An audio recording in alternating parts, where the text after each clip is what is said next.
For the second time in less than a week, Wolves have come from 1-0 behind to get a point, this time against Burnley. Monday Man United, now against Burnley. And in terms that Monopoly nerds would say, Wolves just played their get out of jail free card. This is my Wolves 1, Burnley 1 match review.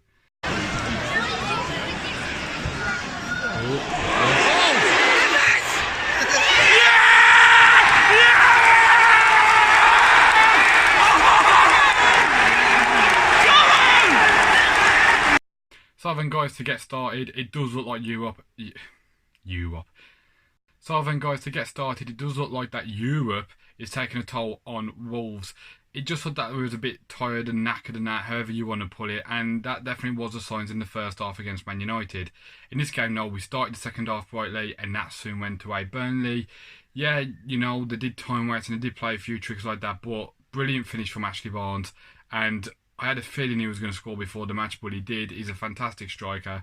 And Burnley did create the better chances. You can't deny that.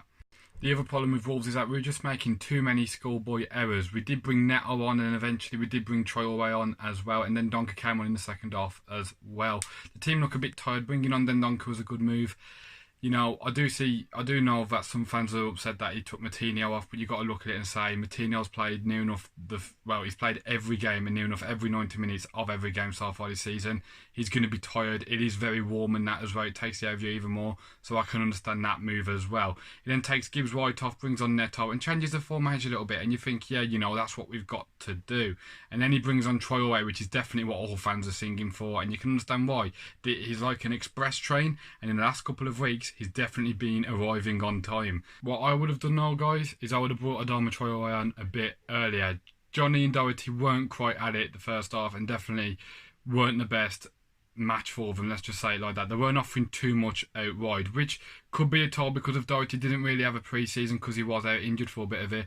And, you know, you do get tired playing in Europa League and that as well, so you do have to understand those factors. But I think we also have to say, you know, if that is the case, if we're going to keep having lacklustre first halves, is it worth risking them? And that's just one of them things. If it means they don't play in Europa or if it means that they don't play in the Premier League, you've got to take that risk. I think that's just something that we've got to use our common sense for, really. But what I will say is it's typical of this Wolves team to not give up never giving up at all.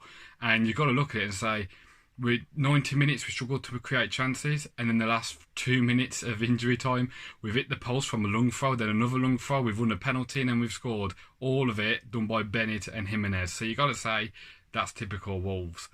VAR was also checking that penalty as well. So in each of the 3 Wolves matches so far, we've had a goal disallowed, goal given but celebration spoiled, and then the penalty given after VAR checked it and said, yeah, there's no clear and obvious mistakes. So fair play.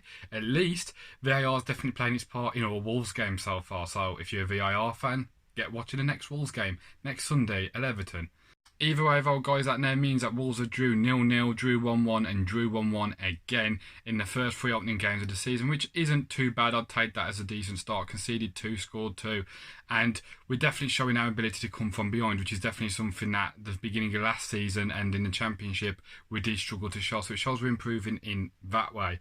The only way I think that we can improve a bit better is that we've just got to get rid of these lacklustre first halves. We've got to come out and play at 80, 90 minutes like we did in the last 5 minutes, going at teams, creating chances. As soon as we start doing that again, I'm sure we'll get back to winning ways. However, I think there will be a few lacklustre first halves, and us fans have to stick by the team. They've done so well over the last 2 years and they've come so far, and we can't let our expectations go, right, now we're going to win the league or we're going to get in the top 4.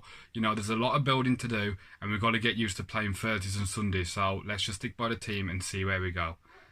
Anyway, guys, that's it from me today. Hope you enjoyed the video. Hit the button if you did. If you're new, hit the subscribe button. Let me know in the comment section your thoughts on the match, whether you're a Wolves fan, Burnley fan, or just a Premier League fan. Let me know in the comment section and I will respond. And I'll speak to you guys later.